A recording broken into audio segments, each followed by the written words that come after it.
I'd really appreciate if Guruka could make a video and talk about the way of prosperity of a Sikh.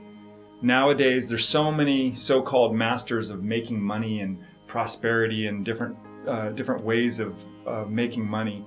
But I'm interested to know what Sri Singh Sahib talked about wealth and prosperity. It's interesting to me that this question presupposes the premise that prosperity means making money.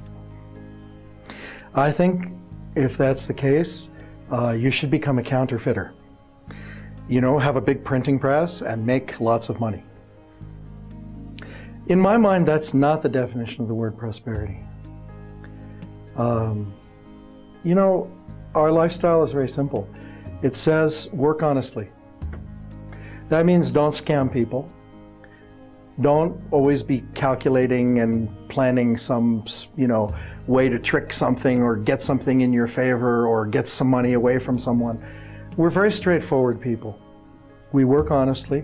We share what we have with others. It's that basic. So what does prosperity mean? Prosperity to me doesn't mean having a lot of money. I see people who have a lot of money, all they do is spend a lot of money.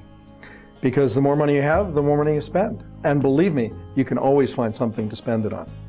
Then there are the hoarders, people who have a lot of money and want to stash it away, right? And those people are always worried. They're worried, is somebody going to break in and steal my money? Is the stock market going up? Is it going down? Where's my money going? I lost so much money last week. So the state of hoarding money is a state of fear, because the more you hoard stuff, the more you think about, gee, somebody might take it away from me, right? And the state of chasing after money all the time and wanting to make money and make more money and be successful and be more successful, and I don't have enough money and I need to make more money, and look at that guy, look how much money he's making, I want to make that much money. That's a pretty heavy state of attachment. Money is just energy. It flows, it comes, it goes, it has a function, it has a use. But it's just money. People always misquote the Bible, and say, the quote they misquote, they say, money is the root of all evil. That's not what it says in the Bible. It says, the love of money is the root of all evil. It's talking about attachment. And the Guru talks about Maya constantly, and that Maya is an illusion. Maya isn't money per se. Maya is the illusion that money is something else, that it's your security, that it's your prosperity, that it's the source of your identity, that, all of those things are Maya. So what is prosperity?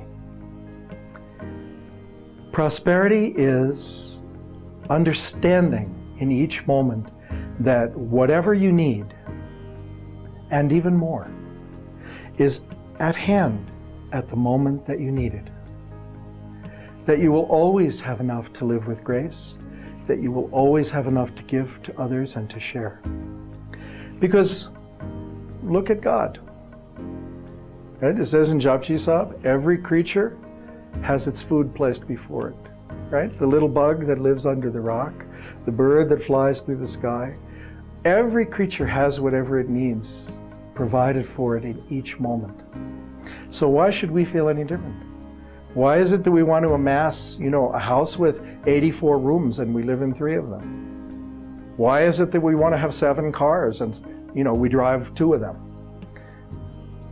It's a question of what your relationship with yourself and with your own infinity is.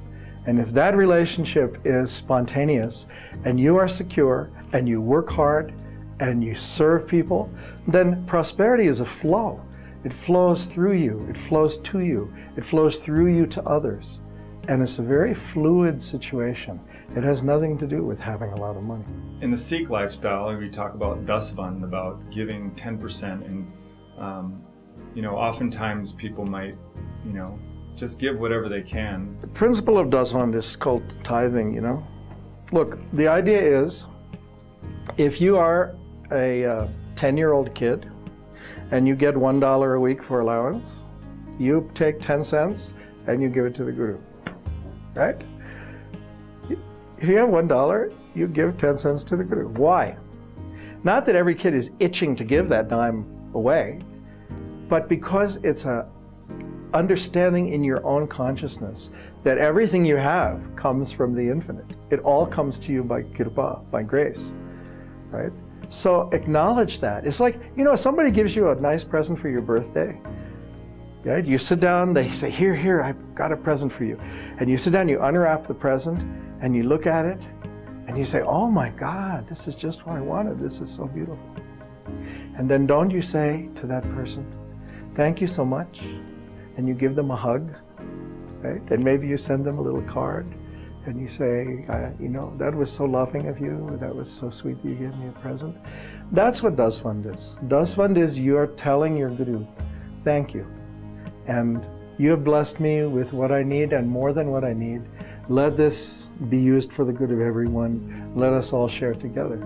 So that consciousness of being ready to give at each moment, of giving even to the point where it feels a little uncomfortable to you to give, because Dasvandh, off the top, right?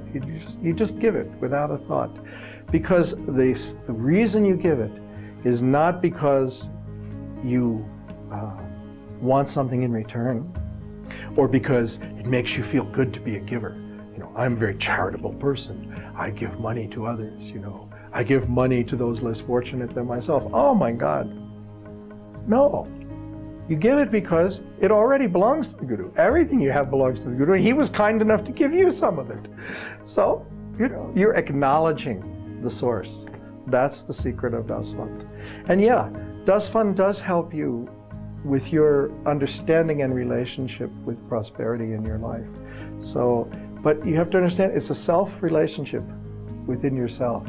If you don't feel tight about money, if you are willing to give, if you are willing to share, then you stimulate that flow, and that flow flows to you and through you. So this is a little bit of a tangent from the other topic about prosperity, but I'm thinking about my wife. She has different things that she's written up on paper, and she posts it up on the mirror, on the fridge. Different things like, we're going to sell our home in this, or we're going to make this amount of money by this date, or have this amount of savings, prayers, other things. And, I've just watched how a lot of those things have manifested. And, one could say that, what we focus our mind on, and whether it's negative or positive, is what can manifest in your life. And I'm just wondering if there's any thoughts or things that you have about that, particularly about prosperity and manifesting things that you want to be in your life rather than worrying about it. The first principle of consciousness is number one. Whatever you give your attention to, that receives your energy. Where you direct your eyes, you direct your energy. Where you direct your thoughts, you direct your energy. If you close your eyes and direct your vision inside, that's where you direct your energy. You are a radio transmitter. You're beaming and receiving at the same time, right? So, what you pay attention to is like watering a plant. If you don't water a plant, eventually the plant goes, and then you water it, sometimes it comes back, sometimes it never comes back because you waited too long. Say that's what your attention is. Your attention is the watering can, right? So, fundamental principle, whatever you focus your attention on, you give your energy to. So, that means if someone is negative to you, if someone is slandering you, and you give that person your attention, you're doing exactly what they want you to do. They wanted your attention, they provoked you, they got your attention. Okay? Now, how about visualization and goals and all of that and the secret, right? I know I have a parking space because I visualized the parking space. As I pull into the parking lot, I can see the parking space, and I drive up and there's the parking space I was thinking about. Well, I think the secret was a marvelous marketing job. I think they really did a good job, but they only told you 1/3 of the story. Okay? It was the best third to make a lot of money, but there are 2/3 more to the story. Okay? Are you ready? Okay, here it comes. You have a conscious mind, you have an unconscious mind, and you have a subconscious mind. You may be able to control what you're projecting and thinking with your conscious mind.